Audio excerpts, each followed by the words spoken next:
अस्सलाम वालेकुम जी, मैं हूँ खबर दुरानी और आप लोग देख रहे हैं खबर दुरानी यूट्यूब चैनल। सबसे पहले तो मैं आप सबका मशकूर हूँ कि आप लोगों ने मेरी इस वीडियो को देखने के लिए वक्त निकाला है और उम्मीद करता हूँ कि आप सब जहाँ भी होंगे खैरियत से होंगे और अपने अहल खाना के साथ खुश और महफूज होंगे।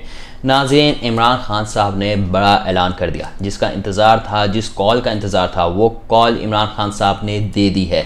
इमरान खान साहब ने इस्लामाबाद आने का आवाम को कह दिया है क्या प्लान है सारा और वहाँ पर क्या होगा। इस्लामाबाद में बैठेंगे, धरना होगा, खाली लॉन्ग मार्च होगा, ये क्या तफसीलात हैं, ये सारा कुछ आज इमरान खान साहब ने एक वीडियो पैगाम में बता दिया है आवाम को और वो ही सारी तफसीलात मैं आपके साथ इस वीडियो में शेयर करूँगा।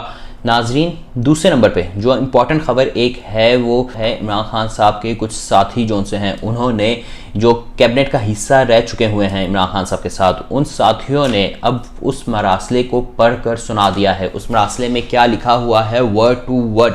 तीसरी बड़ी खबर जो आई है वो है नवाज़ शरीफ साहब के हवाले से। क्या नवाज़ शरीफ साहब को क्लीन चिट मिल गई है? क्या नवाज़ शरीफ साहब पाकिस्तान वापस आ रहे हैं? और नवाज़ शरीफ साहब का क्या एक प्लान है? कल एक मुलाकात हुई है लंदन में नवाज़ शरीफ साहब के साथ कुछ ख़ास बंदों की। उस मुलाकात में क्या बात हुई है, क्या गुफ्तगू की है नवाज़ शरीफ साहब ने और वो किस हवाले से बात कर रहे थे कि किस से बदला लेंगे वो वापस आकर सबसे पहले, ये सारी तफसीलात हैं जो मैं इस वीडियो में आपके साथ शेयर करूँगा।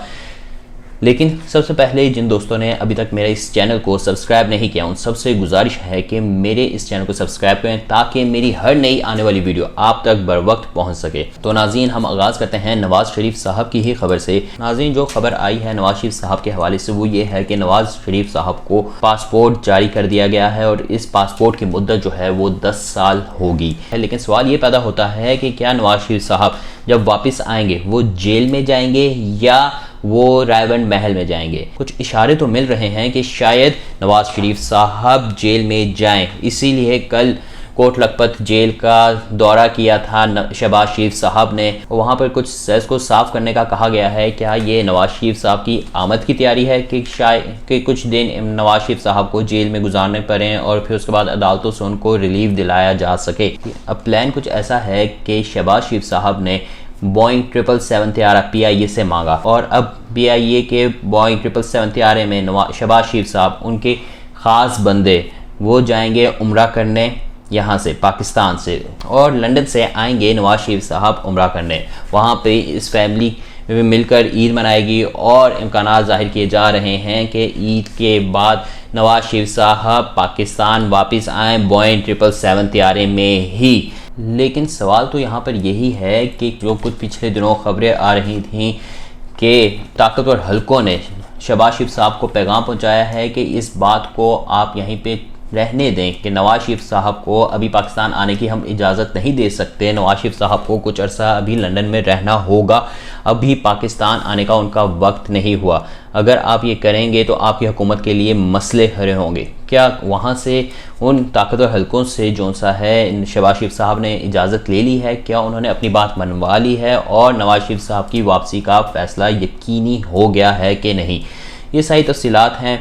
लेकिन एक इम्पॉर्टेंट ख़बर जो सी है, कल एक मुलाकात हुई है जो 3 घंटे मुलाकात चली है। उस मुलाकात में नवाज़ शरीफ साहब की बहुत ही करीबी साथी हैं जिनसे उनकी वो मुलाकात थी। तो उन करीबी साथी से जो हमें ख़बर मालूम हुई है वो ये है कि नवाज़ शरीफ साहब ने कहा है कि मैं पाकिस्तान वापस आऊँगा और जिन लोगों ने मेरे साथ जो किया है, मेरी बीवी का वाक़या जो हुआ, मेरी बीवी के वफ़ात होने पे जो मेरे साथ सलूक किया गया, फिर उसके बाद मेरी बेटी के साथ जो सलूक किया गया, जो सारे मामलात हमारे साथ किए गए, मुझे जेल में डाला गया, मैं एक एक चीज़ का बदला लूँगा। मैं किसी को छोड़ूंगा नहीं, चाहे वो कोई भी हो, यानी कोई भी हो मतलब कोई भी हो, वो किसी भी इदारे से ताल्लुक़ रखता हो, सबसे हिसाब लिया जाएगा। फ़िलहाल तो उनका कहना था मैं खामोश हूँ, लेकिन मैं वापस आकर इन सब से गिन कर बदला लूँगा। वो इमरान खान हो या वो ताकतें हों जिनके ज़रिए इमरान खान साहब ने ये सारा खेल हमारे ख़िलाफ़ रचा था। तो नाज़रीन, अब ये जो सूरत हाल पैदा हो गई है, नवाज़ शरीफ साहब एक तरफ बदला लेने की आग में जल रहे हैं,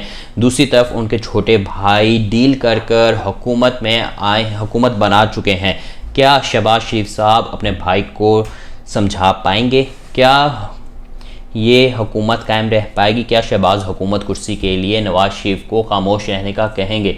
ये सारी सूरत हाल है। और ये खामोशी कब तक वो रखते हैं? क्या नवंबर तक ही खामोशी रहेगी? नवंबर के बाद जो एक बड़ी तब्दीली होनी है उसके बाद भी क्या नवाज शरीफ साहब को कंट्रोल किया जा सकेगा? ये सवाल खड़े हो रहे हैं। और कुछ ताकतवर हल्के जौन से हैं वो भी इस बारे में गौर फिक्र कर रहे हैं कि कहीं उनसे गलती तो नहीं हो गई। इमरान खान साहब को इक़्तिदार से हटाकर शहबाज नून लीग को दोबारा इक़्तिदार में लाना, क्या ये हमसे ब्लंडर तो नहीं हो गया? ये फैसला तो अब वक्त ही करेगा। लेकिन दूसरी तरफ इमरान खान साहब जो हैं वो भी खामोश बैठने के लिए तैयार नहीं है। इमरान खान साहब ने आज एक वीडियो पैगाम दिया है। उस पैगाम में इमरान खान साहब का कहना था कि मैं अपने पीटीआई के वर्कर्स को नहीं, पूरी आवाम को, पूरी पाकिस्तानी कौम को ये कहता हूँ कि मेरी कॉल का इंतज़ार करें। मैं इस्लामाबाद आने का आपको कॉल दूंगा और आप सब ने इस्लामाबाद पहुँचना है और इस्लामाबाद में आकर आपने बैठना है। वहाँ पर हमने धरना देना है और सारे पाकिस्तान की आवाम इस्लामाबाद में इकट्ठी होगी और वो तब तक इस्लामाबाद में बैठे रहेंगे जब तक हमारा ये मुतालबा पूरा नहीं होता कि इलेक्शन करवाए जाएं। जब तक इलेक्शन की कॉल नहीं दी जाती हम लोग इस्लामाबाद में धरना देंगे। ये इमरान खान साहब ने फैसला कर दिया है और आवाम को ये कॉल दे दी है। इमरान खान साहब तो अब सड़कों पर बैठने के लिए तैयार हैं और इमरान खान साहब के साथ अब आवाम भी काफ़ी ज़्यादा मिकदार में है। ये आवाम वो है जो अपने हक के लिए खड़ी हो गई है। ये वो नौजवान आवाम है, वो कौम है अब जो इमरान खान साहब के साथ खड़ी हुई है, जिसको ग़ुलामी मंजूर नहीं है। उनका सिर्फ यही मानना है कि हम सर कटा लेंगे, हम भूखे मर जाएंगे, लेकिन ग़ुलामी कबूल नहीं करेंगे।